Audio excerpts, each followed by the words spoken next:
पहले जानते हैं कि विमानन क्षेत्र के विस्तार पर किस तरह से जोर शोर से सरकार काम कर रही है। अगर हम बुनियादी ढांचे के क्षेत्र के विकास की बात करें तो 2017-18 में करीबन 3 लाख करोड़ से भी ज्यादा का आवंटन इस बजट में किया गया। वहीं पहली एकीकृत विमानन नीति भी तैयार की जा रही है ताकि इस क्षेत्र को काफी विस्तार मिले।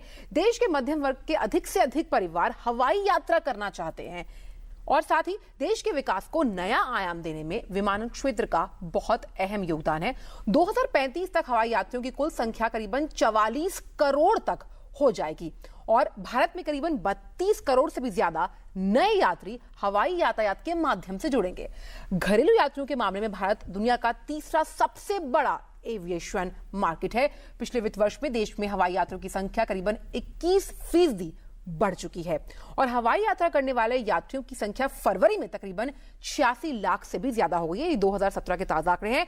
देश में घरेलू यात्रियों की संख्या 2015-16 में 20 से 25% की दर से आगे बढ़ी है। इस तरह के निवेश से जहां आर्थिक गतिविधियां बढ़ेंगी, जितना निवेश हवाई यातायात के लिए, हवाई के विस्तार के लिए किया जाएगा, तो उससे कहीं ना कहीं रोजगार के जो असीम विकल्प हैं वो भी मौजूद रहेंगे और रोजगार को भी बढ़ोतरी मिलेगी। पर्यटन की अगर हम बात करते हैं तो वहां पर भी अगर देखा जाए तो हमें बहुत मदद मिलेगी। साथ ही किस तरह से पीपीपी मॉडल को अगर हम चुनते हैं और जिस तरह से वित्त मंत्री अपने बजट भाषण में भी कह चुके हैं कि पीपीपी सार्वजनिक निजी भागीदारी के मॉडल से काफी मदद मिलेगी, वहीं जो क्षेत्रीय हवाई संपर्क योजना है यानी कि उड़े देश का आम नागरिक, उससे भी कहीं ना कहीं रीजनल कनेक्टिविटी को काफी बढ़ावा मिलेगा। कैसे, आइए देखते हैं। आम लोगों के लिए हवाई यात्रा अब सपना नहीं होगी। केंद्र सरकार की महत्वाकांक्षी क्षेत्रीय संपर्क योजना उड़ान बहुत जल्द शुरू होने जा रही है। इसके लिए कुल 128 हवाई मार्गों पर उड़ान भरने के लिए 5 एयरलाइन कंपनियों ने सफल बोली लगाई। बोली में सफल रही कंपनियों की घोषणा कल नई दिल्ली में नागरिक उड्डयन मंत्री अशोक गजपति राजू और राज्य मंत्री जयंत सिन्हा की मौजूदगी में की गई। आइए देखते हैं इस खास रिपोर्ट में।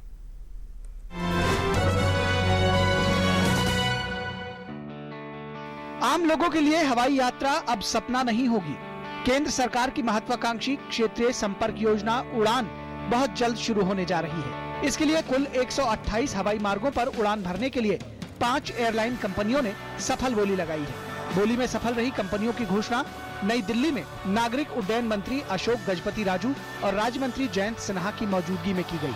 ये कंपनियां हैं airline allied services, spice jet, turbo mega Airways, air Deccan और एयर ओडिशा एविएशन। अब ये कंपनियां देश के विभिन्न शहरों में हवाई सेवा से वंचित 50 हवाई अड्डों समेत कुल 92 हवाई अड्डों पर अपनी सेवाएं देंगी। They will contribute because more people will be able to fly. This has an impact on the economy, and we are looking at to get those benefits in terms of employment, in terms other terms, in investment in those destinations also happening. इस योजना के तहत आगरा, कानपुर, मुद्रा, पंतनगर, अंबिकापुर और भटिंडा सरीखे देश के तमाम हवाई अड्डों से उड़ान भरी जा सकेगी। जो हमारा नारा था कि हवाई चप्पल वाले भी हवाई जहाज पे बैठेंगे, 2500 रुपए पे जरूर अवश्य बैठेंगे। तो ये तो हम लोग कम और मतलब अफोर्डेबल फ्लाइंग करके सब लोगों को हम लोग हवाई जहाज पे जाने के लिए मौका दे रहे हैं। ये बोलियां अगले 3 साल के लिए मान्य होंगी। देश के छोटे छोटे शहरों और आम जन तक हवाई सुविधा पहुंचाने के लिए प्रतिबद्ध सरकार इस योजना के लिए अगली बोली भी बहुत जल्द लगाने जा रही है और एनडीए सरकार अपने नारे उड़े देश का आम नागरिक को काफी हद तक सच करके दिखाने के करीब पहुंच गई है। Nikhil Singh, DD news, Delhi. और इसी मुद्दे पर ज्यादा बातचीत के लिए हमारे साथ हर्षवर्धन जुड़े हुए हैं। हर्षवर्धन जी, जिस तरह से उड़े देश का आम नागरिक रीजनल कनेक्टिविटी के लिए ये योजना शुरू की गई है, रीजनल कनेक्टिविटी को आप कितनी महत्वता देते हैं और किस तरह से विमानन क्षेत्र के विकास में एक नया अध्याय जोड़ पाएगी? देखिए, बहुत बार इस विषय पे इसी प्रोग्राम में चर्चा हो चुकी है और रीजनल कनेक्टिविटी देश की एक बहुत ही बुनियादी ज़रूरत है जी। क्योंकि एक तो ये नए क्षेत्र हमारे एविएशन के फील्ड में लाती है। दूसरा जो महत्वपूर्ण हिस्सा है कि ये लोकल जो हमारी लोकल इकोनॉमीज़ हैं, जो बड़े शहरों से दूर की छोटी दूर दराज की इकोनॉमीज़ हैं, उनको पर्यटन के क्षेत्र में और उद्योग के क्षेत्र में बहुत बड़ा एक योगदान देती है। और पिछले कुछ सालों में देखने में आया है कि जो चिकित्सीय सुविधाएं हैं जो दूर दराज के क्षेत्रों में अभी उस स्तर की नहीं है जिस तरह की होनी चाहिए, उनके लिए एविएशन एक बहुत ही त्वरित माध्यम बन गया है ताकि लोग जो है समय रहते उस तरह की मेडिकल फैसिलिटीज़ का फ़ायदा उठा सकें। तो देश के भावनात्मक जुड़ाव के लिए और औद्योगिक प्रगति के लिए रीजनल कनेक्टिविटी एक बहुत ही प्रायोरिटी एरिया है। और दूसरा क्या है कि इससे आपका जो फ्यूचर ग्रोथ मार्केट है, जो आज बड़े सेक्टर्स आपको दिखते हैं जैसे जयपुर है, हैदराबाद है, बेंगलोर है, एक समय में ये रीजनल सेक्टर्स थे। तो जैसे जैसे इकोनॉमी, लोकल इकोनॉमीज बढ़ती हैं तो छोटे शहर जो हैं वो बड़े होते जाते हैं। लखनऊ एक समय में छोटा स्टेशन माना जाता था। तो ये फ्यूचरिस्टिक प्लेटफॉर्म है। फिर सबसे बड़ी बात है कि जो लोकल इकोनॉमीज़ हैं, जो हमारे उभरते हुए शहर हैं, 2 टियर और 3 टियर शहर जिन्हें कहते हैं, वहाँ के लोगों को एक अपने इस तरह की सुविधा जुड़े होने से एक राष्ट्रीय इंटीग्रेशन में एक एहसास होता है कि हम जो हैं एक महत्वपूर्ण स्थान अपना देश की इकोनॉमी में कर रहे हैं और उससे उनके व्यापार और संचार के माध्यम बढ़ते हैं। Ashwathan ji, when we talk about the overall infrastructure of aviation, if we look at the challenges and issues, one major issue that have been spoken is about the capacity crunch. In fact, there is a need to ensure that the necessary level of investment, in this capacity creation and augmentation is actually made at the right time. Do you see that happening at this moment in the last 2 to 3 years, and how do you look at the future with respect to this specific issue from the infrastructure point of view? You see, basically, if you really see the growth of aviation in the early stages, even in the Western world, which we call it the developed world, never happened in a very organized manner. It suddenly boosts up. True. Because A, the economies are growing, B, the nature of business is changing, and C, the aircraft volumes, the size of aircraft, speed, numbers, they are enhancing, bringing it more feasible for people to travel in terms of cost and other operational needs. Now, Indian economy, if you really see in last 15 years, has shown a sudden upturn. It's a much faster growth. And that growth, fortunately, continues unabated. We are one of the fastest growing economy in the world. And any transportation, particularly aviation, is directly linked to the GDP growth. True. So, it's a standard thumb rule formula that if GDP grows by 1%, aviation traffic should grow by 2%. Now, in our case, it is growing at a much higher rate. The reason being that A, we have a much larger latent demand. B, the intensive competition which came through privatization. And the fall in prices as well. Because of that, the affordability is very high. True. So, and then, when we are an economy of young people, the young professionals, the India is the country of youth right now. So, you will always find the youth is always more aspirational, adventurous. So, they have a desire to travel, explore. Like when you say Ude Desh Ka Aam Aadmi, you will realize that it is everybody's aspiration to be on air, So I think it's a very good step, and this is just a beginning, and a good policy has been announced. There will be still new challenges before it, but I personally believe that this is the first step in the right direction, and many more has yet to come. Right. And as the common man, when we are talking about this affordability, please don't take me in a wrong way, but then when the advent of private carriers coming in, and then this affordability factor also comes in, and then like schemes like Udaan also comes in, does it affect the quality of the service of these airliners in the coming days? No, you see, basically the question is now you have a differentiated market. You want the quality of service, you pay for it. You know what we call the full service carrier. Okay. As yet, in fact, the facilities in terms of terminal, etc., are standard and uniform. But eventually, when we grow further in the next stage, you will find the people who want to have the quality service or a more personalized service. They would have separate terminals, they would have separate infrastructure to cater to their needs. The other platform is essentially the need base. You know, you have to go from point A to point B. You are not looking at the fancy movement. True. So because of that, the situation is the need of travel has multiplied. You know, there was a time when going to a city like Bombay was like a festival. You know, you were preparing for 3 months beforehand that you are going to Bombay. Today, you know, you will go in the morning, come back afternoon, and you might again go back in the evening. Absolutely. So that is the situation. So because of that, the need, if you want services, if you want better food, if you want more elaborate, you have to pay more. Absolutely. You know, as simple as that. Well, within the flight carrier itself, we have this economy class, business class. Absolutely, absolutely. You know, and you choose what you want. Absolutely. साथ ही रोजगार के मोर्चे पर किस तरह से विमानन क्षेत्र का जो विस्तार है वो किस तरह से काम आ सकता है। खासतौर पे बहुत से युवा आकर्षित होते हैं, हाई पैकेज सैलरीज यहाँ दी जाती हैं और देश और दुनिया घूमने का मौका मिलता है और एक अच्छे खासे करियर ऑप्शन की तरह लोग एविएशन सेक्टर में चुनाव करते हैं उसका। देखिए, ये एक बहुत ही अच्छी बात आपने कही। एविएशन एक ऐसा क्षेत्र है जिसमें देश के सबसे अच्छे जो होनहार मेधावी छात्र हैं उनकी सबसे पहली प्रायोरिटी होती है कि किसी तरह एविएशन में आए, क्योंकि वो उनकी अपनी एस्पिरेशन होती है और एविएशन अपने आप में एक एस्पिरेशनल प्लेटफॉर्म है। आप नई नई जगह जाना चाहते हैं। आफ्टर ऑल आप देखिए ना कि आप नई टेक्नोलॉजी से डील कर रहे हैं। जितनी लेटेस्ट टेक्नोलॉजी है स्पेस के बाद डिफेंस में आती है और उसी ऑलमोस्ट सिमिलर टाइम जो है वो एविएशन में आ जाती है। तो आप लेटेस्ट टेक्नोलॉजी से डील कर रहे हैं, एक बहुत ही अच्छे क्लीन एंड हाइजीनिक एनवायरनमेंट में ऑपरेट कर रहे हैं। हर तरह के लोगों से हर तरह के लोगों से आपका वास्ता है, एक डिसिप्लिन है। You know, it's zero error industry. There are challenges, you know, you are almost every flight departure is like a war-like operation, you know, and you are doing it 20 times a day. Then with the growth which is suddenly happening, you know, the promotional avenues are very high. There was a time when you had only vertical growth avenues. Today you have both vertical and horizontal.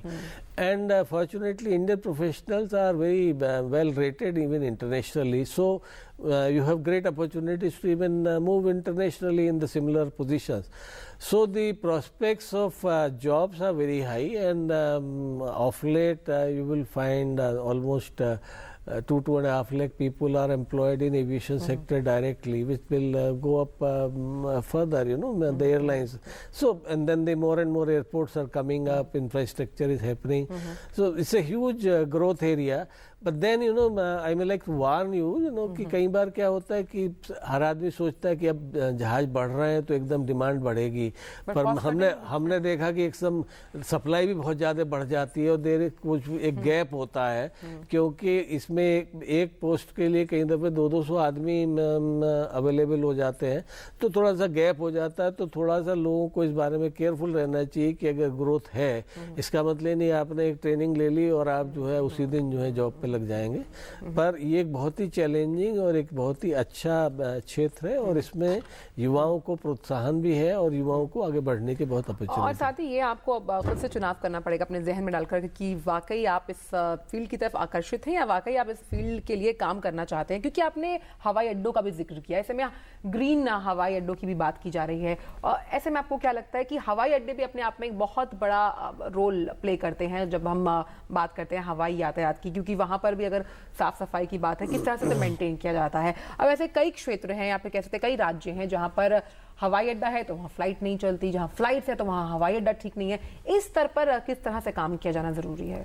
देखिए, ऐसे है कि इसके लिए एक समन्वित नीति की जरूरत होती है, जो अभी पिछले जून में आपने देखा कि भारत सरकार ने रिलीज करी है। और सबसे पहली बात ये कि जो हमारी ग्रोथ पहले रही वो बड़े शहरों में ही हम उसकी जो कैपेसिटी रिक्वायरमेंट तो उसको मीट करते रहे।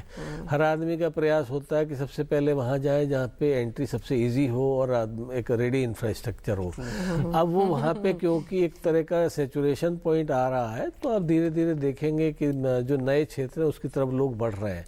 दूसरी बात ये है कि बहुत सारा इंफ्रास्ट्रक्चर नीड्स है, जैसे MRO एक फैसिलिटी है, एयरपोर्ट इंफ्रास्ट्रक्चर है। तो वहाँ पे क्या है कि जैसे आपकी नई ग्रोथ हो रही है, नई वहाँ पे अपॉर्चुनिटीज़ आ रही हैं, बड़े शहरों में कैपेसिटी ख़त्म हो गई है, तो लोग जो है उस तरफ जा रहे हैं, ट्रेनिंग इंफ्रास्ट्रक्चर है। तो आप देखेंगे कि अभी बहुत जल्दी एक स्थिति आएगी जिसमें जो हमारा अनकवर्ड गैप एरिया है, ट्रेनिंग है, एयरपोर्ट्स हैं, MROs हैं, उनमें बहुत सारे नए नए ग्रोथ आएंगे, अपॉर्चुनिटीज़ आएंगी, क्योंकि ये एक बैकवर्ड इंटीग्रेशन का हिस्सा है। और आप जानते हैं कि बिना एयरपोर्ट के जहाज़ नहीं उड़ सकते और बिना जहाज़ के एयरपोर्ट का कोई मीनिंग नहीं है। तो ये fitting in of relationship will happen. Well, let's slip into a short commercial break. After the break, we'll be coming back and take the questions which you've been sending on social networking handles as well, and the discussion will continue. Stay tuned.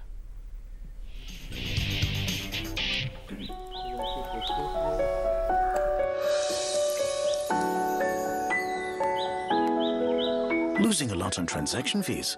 Become a member of the BSE and pay 99% less. BSE, experience the new. Sensex is sensational. Is the darling of everyone. I am Vallabh Bansali. I've been associated with the BSE since 1981. Come, feel the financial pulse of the nation. S&P BSE Sensex, India's index, the world tracks. To benchmark against Sensex is to benchmark against 30 best Indian companies. I am Dinesh Thakkar. I am associated with BSE since 1987. Come, feel the financial pulse of the nation. S&P BSE Sensex, India's index, the world tracks. Mood of the nation is always in tandem with Sensex. I am Ketan Marwadi and have been associated with BSE since 1990. Come, feel the financial pulse of the nation. S&P BSE Sensex, India's index, the world tracks. Increase your playing field. Introducing S&P BSE 100, India's most broad-based derivatives traded index.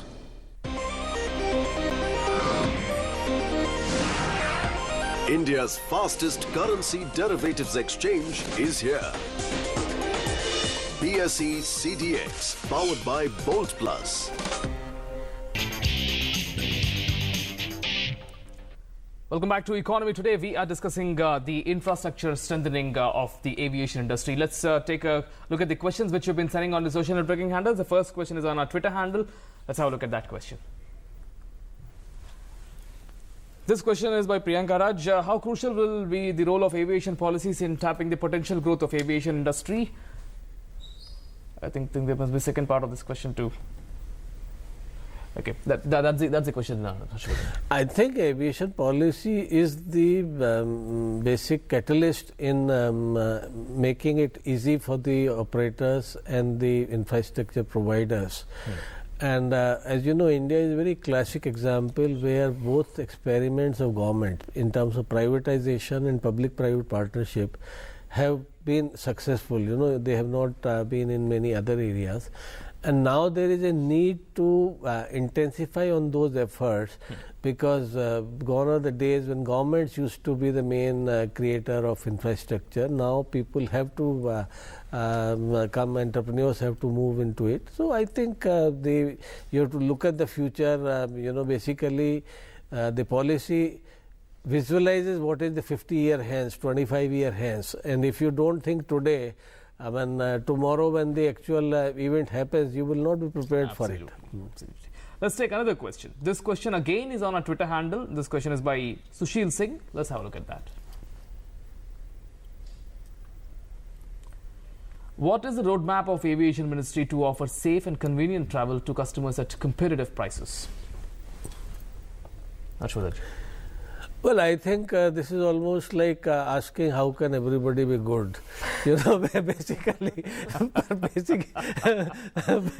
basically अब ये सारी चीज़ें जो देश में हो रही हैं, एक अच्छा ट्रेनिंग इंफ्रास्ट्रक्चर है, एक रेगुलेटरी मैकेनिज्म को आप स्ट्रेंथन कर रहे हैं, नए नए जहाज आ रहे हैं और वो सारी चीज़ें देश के लोगों के लिए लाई जा रही हैं जहाँ पे वो सुविधाएं दी, मॉडर्नाइजेशन है, कंपटीशन बढ़ रहा है, नए ऑपरेटर्स आ रहे हैं, तो ये सारी चीज़ें मिला के सेफ और कन्वीनियंट और चीप ट्रांसपोर्टेशन के बारे में ही है। और पिछले 10 सालों में आपने देखा कि यात्रियों की संख्या एक अभूतपूर्व बढ़ी है। हम 10 करोड़ से ज़्यादा यात्री एक साल में ले जा रहे हैं, कहाँ आज से 15 साल पहले कुल 1 करोड़ ले जाते थे। और उसके अलावा जो फेयर लेवल आपका, अगर आप एक्चुअल में जिसे हम कहते हैं कि एक स्थायी फेयर लेवल माने, तो जो फेयर लेवल हमारा सन 1962 में था वो आज से कुछ नहीं तो कम से कम 2.5 गुना महंगा था। तो इतनी सब कॉस्ट बढ़ने के बाद हम उस लेवल को मेंटेन करे हुए हैं। तो मेरा मानना है कि अब धीरे धीरे यात्रियों की संख्या भी बढ़ रही है और सेफ्टी रिकॉर्ड आपने देखा बहुत अच्छा है। इतनी तो इसलिए अभी आने वाले और समय में ये चीजें और बढ़ेंगी और तकनीक एक बहुत इंपॉर्टेंट रोल प्ले कर रही है। अब आप देखिए धीरे धीरे टेक्नोलॉजी है, वाईफाई की बात भी की जा रही है। वाईफाई तो वो जहाज में सुविधा में करते हैं, पर जो आपकी मॉनिटरी रेगुलेटरी मैकेनिज्म में जो कंट्रोल टावर्स हैं, आपकी dispatch maintenance infrastructure of MROs है, वो सारा आज अब टेक्नोलॉजी ड्रिवन हो गया है। तो उसमें एरर की संभावना, ह्यूमन एरर की संभावना बहुत कम होती जा रही है। ताज़ी हर्षवर्धन जी, जब हम इतने अच्छे सेक्टर को लेकर चर्चा करते हैं, इतना आकर्षक है युवाओं के लिए भी और बहुत से यात्रीगण भी इसका इस्तेमाल करते हैं, रेल भी है, फिर सड़क यातायात का भी इस्तेमाल किया जाता है, लेकिन हवाई यातायात की बात ही अपनी है। लेकिन जब हम इस तरह की खबरें सुनते हैं कि फ्लाइट में, चाहे वो फ्लाइट अटेंडेंट द्वारा या फिर जो यात्री उसमें चाहे वो रसूखदार यात्री हों वो सफ़र करें, तो बात दोनों तरफ से। कई बार इस तरह की शिकायतें भी यात्री करते हैं कि हमें अच्छी तरह से एंटरटेन नहीं किया गया, क्योंकि हॉस्पिटैलिटी इंडस्ट्री का सबसे बड़ा रूल है कि you have to serve your guest with a smile. एक ये रुख है। दूसरा रुख है जो रसूखदार लोग उसमें सवारी करते हैं, उनकी एक अपनी ही ठसक होती है। तो इन दोनों ही चीजों से निपटने के लिए आप किस तरह से काम करना चाहिए, क्योंकि आप लगातार इस विषय पर काफी बार इस शो पर आ चुके हैं और काफी गहन अध्ययन कर चुके हैं, तो क्या लगता है किस तरह से काम करना चाहिए? देखिए, ऐसा होता है कि हर सेक्टर के अपने चैलेंजेस होते हैं।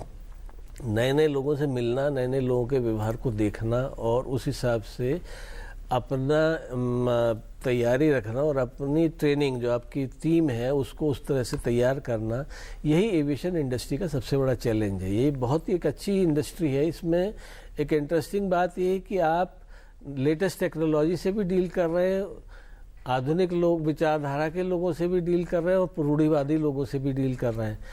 अब एक तो हिंदुस्तान में मैंने देखा, और हिंदुस्तान में क्या विश्व में भी मैं देख रहा हूँ कि एविएशन में जब से 2 स्ट्रीम आई हैं, लो कॉस्ट कैरियर और फुल सर्विस, थोड़ा एक कहीं का एक संक्रमण है लोगों के मानसिकता में। वो टिकट तो चाहते हैं जो सबसे सस्ता हो और सुविधाएं चाहते हैं जो सबसे अच्छी फर्स्ट क्लास की होनी चाहिए।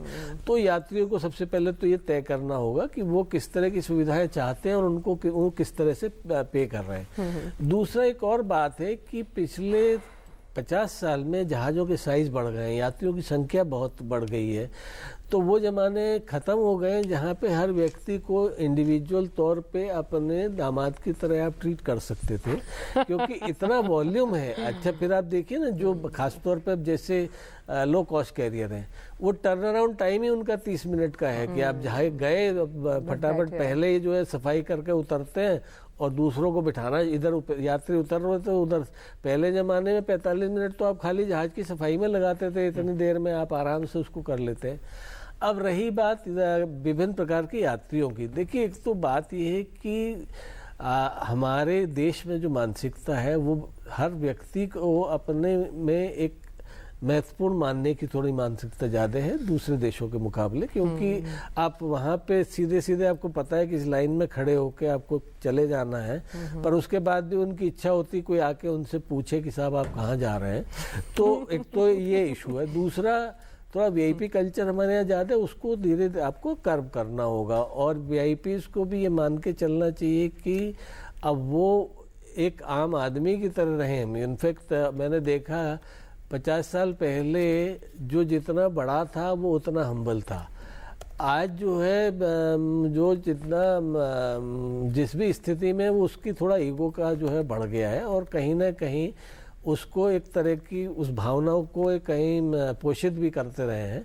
तो अब एक वक्त आ गया है जब हमें मान के चलना चाहिए कि आपको सबको एक तरह के व्यवहार के साथ रहना है और दूसरा जो आपका एम्प्लॉई है वो कहीं गुलाम नहीं है। मतलब आप एक आज़ाद देश के नागरिक होकर दूसरे को गुलाम मानने की मानसिकता लेके चलें तो कहीं ना कहीं आपका विरोधाभास है। अगर आपके साथ उस तरह का व्यवहार हो तो आपको कैसा लगे।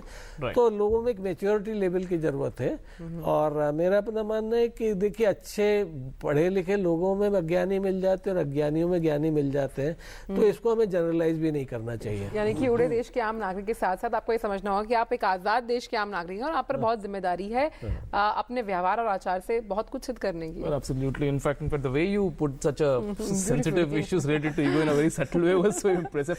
We're running out of time. One question, sir. In fact, when we talk about this multimodal transport system which India is going towards, we have a point-to-point model sort of a thing, and then we are going towards this hub and spoke model. The hub and spoke model within the aviation sector also is very much important with respect to the development of infrastructure, reviving these underserved and unserved airports.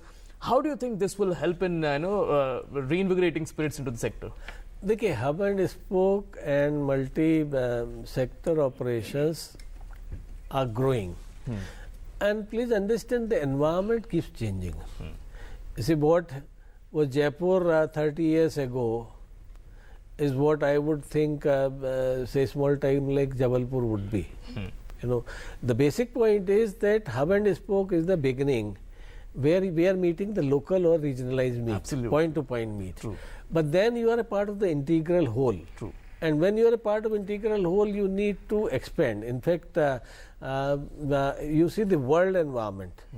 There was a time when it was unthinkable to go to 16 cities in a country from a place like, say, Delhi. Yes.